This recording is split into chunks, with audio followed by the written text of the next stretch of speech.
की करा जाए आज ही शाम को आना जैसे शाम को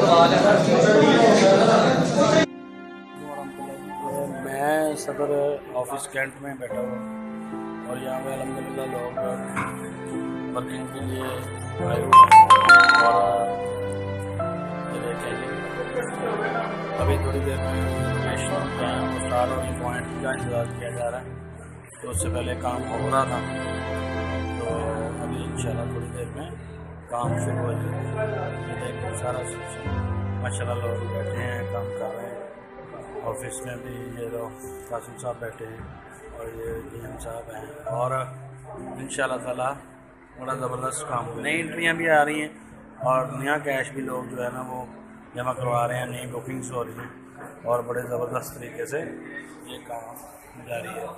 और इंशाल्लाह ताला हम वादा करते हैं कि हम भी इंशाल्लाह ताला नई बुकिंग जो है वो लाजमी लेके आएंगे, नया बिजनेस लेके आएंगे ताकि दिन दुगनी रात चुगनी रखेंगे।